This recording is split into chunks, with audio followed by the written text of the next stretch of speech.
Welcome back to city news. రాష్ట్రంలోని చేనేత కార్మికులకు ఉచిత విద్యుత్ ఇవ్వాలని ప్రభుత్వం నిర్ణయించింది. ఆంధ్రప్రదేశ్ ముఖ్యమంత్రి నారా చంద్రబాబు నాయుడు అధ్యక్షతన సచివాలయంలో ఏపీ కేబినెట్ ఆమోదం తెలపడం పట్ల టీడీపీ చేనేత సంఘం హర్షం వ్యక్తం చేసింది. బుధవారం టీడీపీ కార్యాలయంలో ఏర్పాటు చేసిన విలేకరుల సమావేశంలో వారు మాట్లాడారు. చేనేత కార్మికుల ఇళ్లకు 200 యూనిట్ల వరకు ఉచితంగా విద్యుత్ అందించనున్నారు. అలాగే పవర్ లూమ్స్ కు 500 యూనిట్ల వరకు ఉచిత విద్యుత్ అందించనున్నారని, దీనితో రాష్ట్ర వ్యాప్తంగా వేలాది మంది చేనేత వృత్తిదారులు లబ్ధి పొందనున్నట్లు చెప్పారు. గత ప్రభుత్వంలో సొసైటీలో ఉన్నాయా లేవా అనే పరిస్థితి ఉందని, ఇప్పుడు కూటమి ప్రభుత్వం మళ్ళా వాటికి జీవం పోసిందని హర్షం వ్యక్తం చేశారు. సమావేశంలో పలువురు టీడీపీ నాయకులు, చేనేత సంఘ నాయకులు పాల్గొన్నారు. మంత్రివర్గ తీర్మానంలో చేనేత కార్మికులకు 200 యూనిట్ల వరకు, పవర్లూమ్ కార్మికులకు 500 యూనిట్ల వరకు విద్యుత్ సబ్సిడీని ఉచితంగా అందజేస్తానికి కేబినెట్ సమావేశంలో తీర్మానించడం జరిగింది.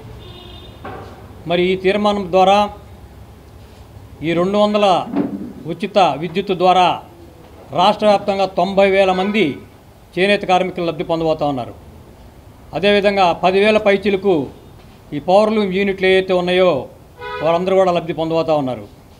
మరి ఈనాడు ఈ కూటమి ప్రభుత్వంలో ఇది మంచి ప్రభుత్వం అనడానికి నిదర్శనగా మరి ఇన్ని మంచి నిర్ణయాలను తీసుకుంటున్నందుకు ముఖ్యంగా ముఖ్యమంత్రి వర్యులు చంద్రబాబు నాయుడు గారు, లోకేష్ బాబు గారు, అదేవిధంగా కూటమి నాయకులు పవన్ కళ్యాణ్ గారు, బీజేపీ నాయకుల్ని, మరి స్థానికంగా తెనాలి నియోజకవర్గంలో చూసినట్లయితే చేనేత వర్గాలకి వెన్నుదన్నుగా ఉంటూ మా నేత ఎమ్మెల్సీ శ్రీ ఆలపాటి రాజేంద్ర ప్రసాద్ గారు డెల్టా టైగర్ వారికి కూడా నియోజకవర్గ వ్యాప్తంగా ఈ చేనేత వర్గాలందరం కూడా, మరి ముఖ్యంగా చేనేతకు సంబంధించిన ప్రతి ఒక్క కుటుంబం కూడా వీరందరికీ ధన్యవాదాలు తెలియజేస్తూ ఉన్నాం. మాకు ఎంతో అభివృద్ధి పదంలో నడిపిన పరిస్థితి ఆ రోజు. అప్పటి పరిస్థితి తర్వాత ప్రభుత్వం మారిపోయినాక మొత్తం సొసైటీలన్నీ కూడా కొనారెళ్ళిపోయినాయి. వృత్తి అనేది అడుగంటిపోయింది. నూలు అందల ఇవన్నీ కూడా చాలా ఇబ్బందులు అయినాయి. సొసైటీలు ఇప్పుడు ఉన్నాయా లేవా అనే పరిస్థితి కూడా దిగజారిపోయి ఉన్నది. అటువంటి పరిస్థితుల్లో మన కూటమి ప్రభుత్వం వచ్చి మనకి ఈ రకంగా చేనేతని కూడా, మా చేనేత వర్గాన్ని గుర్తించి జారిపోతున్న వృత్తిని ఈ రకమైన ప్రోత్సాహాలతోటి ఇంకా పెంచి మా యువకులు కూడా ఇందులోకి వచ్చేటట్లు మార్గాల్ని చూపించి మాకు కూడా అవకాశాలు కల్పిస్తే వీళ్ళంతా కూడా చదువుకొని ఏదేది చేయాలనేది వాటికి వెళ్ళే కంటే ఇందులో సరైన ప్రోత్సాహాలతోటి అంతకంటే ఎక్కువ సంపాదించగలము అనే ధైర్యాన్ని ఈ ప్రభుత్వం కల్పించి శ్రీ నారా చంద్రబాబు నాయుడు గారికి, ప్రత్యేకంగా శ్రీ నారా లోకేష్ గారికి వారు పాదయాత్ర చేస్తున్న సమయంలో చేనేత కార్మికుల కష్టాలు చూసి వాళ్ళు పడుతున్న బాధలు గమనించి మన ప్రభుత్వం, కూటమి ప్రభుత్వం అధికారంలోకి వచ్చిన వెంటనే చేనేత గుంటమగ్గం నేసుకునే వారికి 200 యూనిట్లు, అలాగే మరమగ్గాలు నేసుకునేవారికి 500 యూనిట్లు ఉచిత కరెంటు ఇస్తానని చెప్పి నారా లోకేష్ గారు హామీ ఇవ్వడం జరిగింది.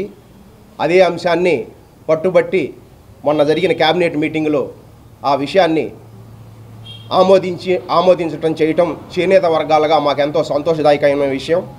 అలాగే అర్హులైన ప్రతి చేనేత కార్మికుడికి 50 సంవత్సరాలు నిండిన వెంటనే 4,000 రూపాయల పెన్షన్ కూడా ప్రతి చేనేత కార్మికుడికి ఇస్తానని చెప్పి మన కూటమి ప్రభుత్వం తెలియజేయటం. అలాగే నూలు గత ప్రభుత్వం వైసీపీ ప్రభుత్వంలో సొసైటీలో నేసుకునే కార్మికులకి సబ్సిడీ నూలు రద్దు చేయడం జరిగింది. చేనేత పనిముట్లు ఇవ్వటం రద్దు చేయడం జరిగింది వైసీపీ ప్రభుత్వంలో. ఆ కార్యక్రమాలన్నీ మన కూటమి ప్రభుత్వం ఎక్కిన వెంటనే ఈ కార్యక్రమాలన్నీ చేనేత కార్మికులకు అండదండగా ఉండే విషయంలో మేము ముందుంటామని చెప్పి నారా లోకేష్ గారు ప్రత్యేకమైన శ్రద్ధ తీసుకొని, వైసీపీ అనాలోచిత నిర్ణయాలకు ప్రభుత్వ పాఠశాలల్లో విద్యా ప్రమాణాలు దారుణంగా పడిపోయాయని మంత్రి నారా లోకేష్ పేర్కొన్నారు. విద్యలో ప్రమాణాల పెంపుకు సంస్కరణలు తీసుకొస్తున్నట్లు చెప్పారు. శాసనమండలిలో సభ్యులు అడిగిన ప్రశ్నలకు మంత్రి నారా లోకేష్ సమాధానమిచ్చారు. గత ప్రభుత్వ పాలనలో 5వ తరగతి విద్యార్థి 2వ తరగతి పుస్తకం చదివేందుకు చాలా ఇబ్బందులు పడ్డారని విమర్శించారు. జీవో 117లో స్థానిక అంశాలను పరిగణలోకి తీసుకోకపోవడం వల్ల విద్యార్థులు ప్రైవేట్ స్కూల్స్ లో చేరారని తెలిపారు. విద్యారంగాన్ని కాషాయీకరణ చేస్తున్నారంటూ వైసీపీ ఎమ్మెల్సీ రవీంద్ర చేసిన వ్యాఖ్యలపై మంత్రి ఆగ్రహం వ్యక్తం చేశారు. గత ప్రభుత్వంలో 12 లక్షల మంది విద్యార్థులు ప్రభుత్వ స్కూల్కు దూరమయ్యారని, దీనిపై చర్చకు తాము సిద్ధమని నారా లోకేష్ సవాల్ చేశారు. అంతేకాకుండా 85% మంది పిల్లలు 3వ తరగతి పిల్లలు కనీసం 2వ తరగతి టెక్స్ట్ బుక్ చదవలేకపోతున్నారు.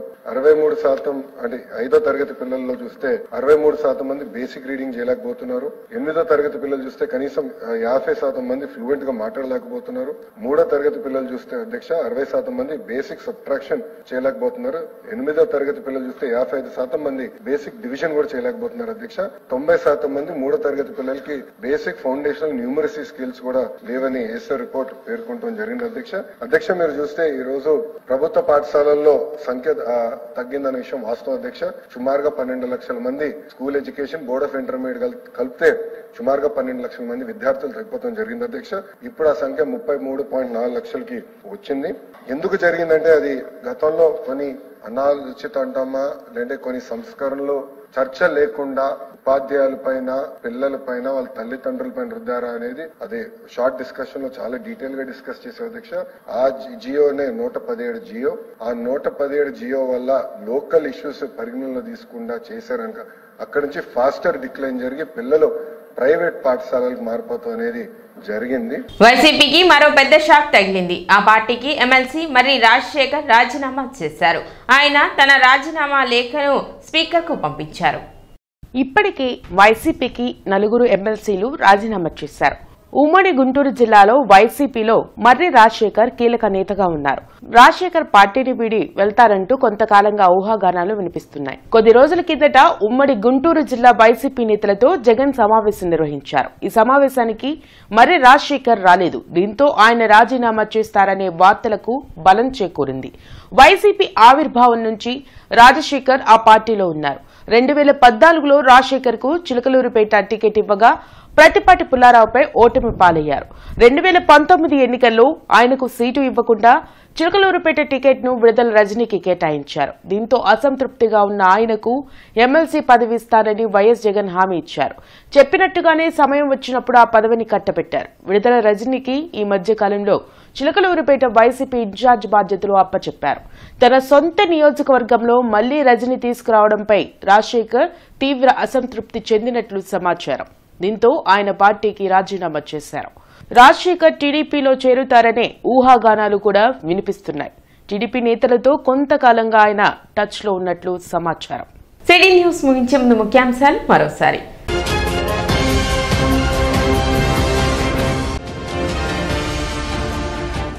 శ్రీ కామాఖ్య శక్తిపీఠం ప్రధాన అర్చకులు Shri జ్ఞాననాథ శర్మని సన్మానించిన MLC Alapati Rajendra Prasad.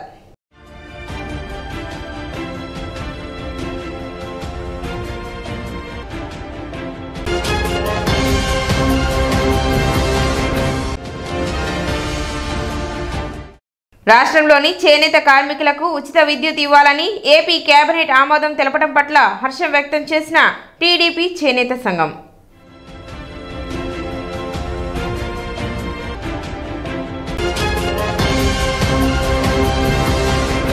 City news ఇంతటితో సమాప్తం. నమస్కారం.